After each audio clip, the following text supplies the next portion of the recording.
কুহযাଏ ଭାରତର best kept secret ଓଡ଼ିଶାକୁ କୁହାଯାଏ ଏବଂ ସେଇ ଓଡ଼ିଶାର ବେଷ୍ଟ କେପ୍ଟ ସିକ୍ରେଟ ଆଜି ଅନଭେଲ ହେଇଛି, ଲୋକଲୋଚନକୁ ଆସିଛି, ବିଶ୍ୱ ଦରବାରରେ ପହଞ୍ଚିଛି ଏବଂ ଓଡ଼ିଶାର ଐତିହ୍ୟ ପରମ୍ପରା ଆଜି ନିଦର୍ଶନ ହୋଇଛି ପ୍ରବାସୀ ଭାରତୀୟ ଦିବସରେ। ତେବେ ଏ ନେଇ ଅଧିକ ଆଲୋଚନା କରିବା ଆମ ସହିତ ଅଛନ୍ତି ଉପମୁଖ୍ୟମନ୍ତ୍ରୀ ପ୍ରଭାତୀ ପରିଡ଼ା। ମ୍ୟାଡାମ, ଦେଖିବାକୁ ଗଲେ ଗୋଟେ ବଡ଼ ସୁଯୋଗ ରହିଛି, ଓଡ଼ିଶାର ଯେଉଁ ପରମ୍ପରା ଐତିହ୍ୟ ଏସବୁକୁ ଆଜି ଲୋକଲୋଚନକୁ ଆସିଛି ଏବଂ ବିଶ୍ୱ ଦରବାରରେ ପହଞ୍ଚିଛି। ଦେଖନ୍ତୁ, ପ୍ରବାସୀ ଭାରତୀୟ ଦିବସ ଗୋଟେ ବଡ଼ ସୁଯୋଗ ଆମ ପାଇଁ ପର୍ଯ୍ୟଟନ ଭିତ୍ତିଭୂମିର ବିକାଶ ଏବଂ ବିଶ୍ୱରୁ ଆସୁଥିବା ବିଭିନ୍ନ ଦେଶରୁ ଭାରତୀୟ ଲୋକମାନଙ୍କ ଆଗରେ ନିଜର ରାଜ୍ୟର ଭିତ୍ତିଭୂମି ପ୍ରିମିଟିଭ୍ ଟ୍ରାଇବ୍ସ, ଆମ ପାଖେ ଥିବା ବେଳାଭୂମି, blue flag beach, spiritual tourism ଏବଂ ଯେଉଁମାନେ କଲଚରାଲ ଟୁରିଜିମ୍ ଆମ ଖାଦ୍ୟ ପାନୀୟ ଆକୁ କହିବାର ଦେଖେଇବାର ଗୋଟେ ବଡ଼ ଅପୂର୍ବ ସୁଯୋଗ ଆମକୁ ମିଳିଲା। पर्यटन मंत्री भावे मु कृतज्ञता जनइबी केंद्र सरकार पाखे, वैदेशिक मंत्रालय पाखे, माननीय प्रधानमंत्री पाखे जेभली एक सुजोग यही समय ओडिशा को देले, जो समय पर्यटक माने विभिन्न जगार भिड़ जमाउछंती, चाहे भोजी पाई हो बुलिबा पाई हो।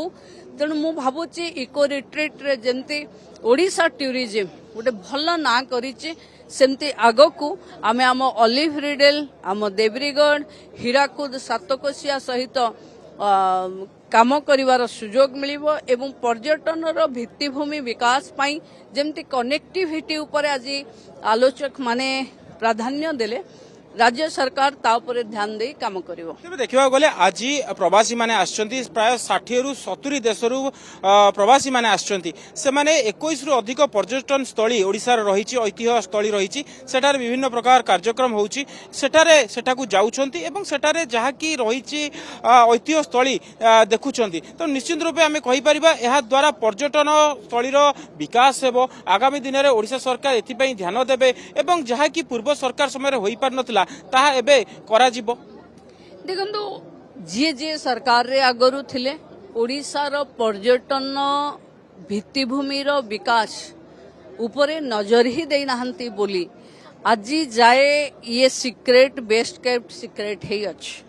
आम समय आसीची, आमे चाहूचु ये सिक्रेट को अनावरण करिवु विश्व आगरे एवं आम पाखे थिबा धौली स्तूप हो, बुद्धिस्ट केव हो, बुद्धिज्म कॉरिडोर हो, बेलाभूमि हो, ब्लू फ्लैग बीच हो, आमर नलबणर पक्षी मानकर कथा हो, आकु आमे स्पेशल म्यूजियम रे नबु एवं लोकंक पाखे देखेबु।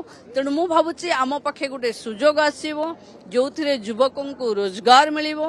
पर्यटन भित्तिभूमि रे प्राइवेट सेक्टर रो लोक मानकर एंट्री हबो। सरकार केवल एक फैसिलिटेटर भली काम करिवो। आम सरकार ये सब पाई प्रस्तुत अछि। तेणु आगकू विकास टूरिज्म सहित हबो। आज जते प्रवासी आसीथिले आमे मध्य आलोचना करिथिलु, सेमाने ओडिसार पर्यटन स्थली को नै बेस खुशी व्यक्त करूछन्ती एवं सबुठारु बड़ कथा रहइबो सेमाने एठारे इन्वेस्टमेंट करिबाबो मध्य चाहुछन्ती। होटल इंडस्ट्री हो बा विभिन्न प्रकार टूरिज्म सेक्टर रे इन्वेस्टमेंट करिबाकू चाहुछन्ती। तबे ए नै किछि सरकारक सहित आलोचना करिया पई मध्य सेमान चाहुछन्ती।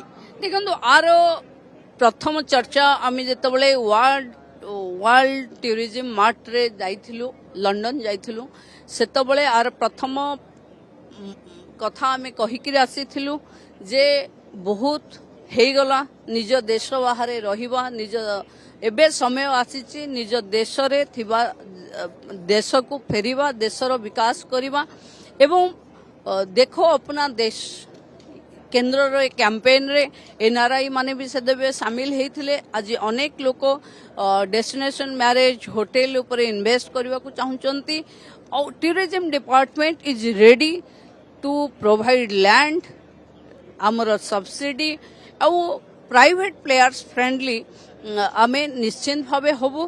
कारण आमको आम पर्यटन रो भित्तिभूमिर विकास एवं पर्यटक आसिले ही आम पाई रोजगार हबो। ओडिशार युवक युवतींक पाई रोजगार खोलिबा पाई पर्यटन विभाग काम करिवो। जो वोमेन लेड डेवलपमेंट रो कथा आसीची, से वोमेन लेड टूरिज्म रो कथा भी आसीची। मु भाबुची ये समय अछि जोथरे स्वयं सहायिका गोष्ठी माने गां गहली रे मजबूत रे अछंती। सरकार केवल प्रोत्साहन एवं किछि ट्रेनिंग तंको देले आमे टूरिज्म सेक्टर गुड़ाक छोटिया छोटिया डेभलप करी गोटे बड़ इम्पैक्ट पकई परिवा ये समय रे आमे वुमेन लेड टूरिज्म उपरे ध्यान देबो। आमे कहि परिबा जे आगामी किछि दिन मध्यरे किछि वर्ष मध्यरे ओडिशा टूरिज्म क्षेत्र में अग्रणी भूमिका नब जतबले पूर्वर देखा मिलूला टूरिज्म क्षेत्र थाई मध्य ओडिशा रे टूरिस्ट माने आसुनथिले किंतु वर्तमान आमे कहि परिबा जतबले प्रवासी भारतीय दिवस होउची उत्कर्ष ओडिशा होउची तबे एहार परवर्ती समय जो चित्र रहिबो एई चित्र देखा जिवो जे ओडिशा पर्यटन स्थली रे एक अग्रणी स्थान रे रहिबो। देखो निश्चिंत भावे हबो आमे कोरापुटर कोलाब नदी परे हाउस बोट करबा पई भाबिचु एवं काम आरंभ कलाणु जदि गोटे मासरे आमे देखिला परे काम आरंभ कलाणु तेणु मते लागुची 25 रो सरू सरू अनेक प्रोजेक्ट जंती चिलिका पाखे बार्ड म्यूजियम हबो नलबण को आसुथिबा 10 लाख पक्षींक उपरे माने रिसर्च हबो कहीं सब वर्ष एते पक्षी से गोटे प्लेस को आसुचंती से प्लेस रो अट्रैक्शन कोन अछि एको आमे विश्व को जानेबा को चाहूचो तेणु आम पाखे थिबा सबु कथा को आमे आउ सिक्रेट न रखी विश्व पाखे खोलिवा पई गोटे सुजोग पाइचु ये प्रवासी भारतीय मानकर जो चालिबो 3 दिन रो उत्सव ये ओडिशा टूरिज्म पई एक बड़ अध्याय तैयारी हो निश्चित रूपे बड़ अध्याय तैयारी करिवो ओडिशा टूरिज्म क्षेत्र रे जहा कहिसंती उपमुख्यमंत्री प्रभाती परिडा आगामी दिन रे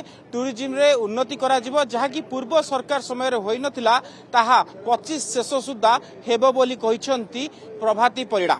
भुवनेश्वर कैमरा पर्सन समीर सह देवाशीष आसमल कनक न्यूज।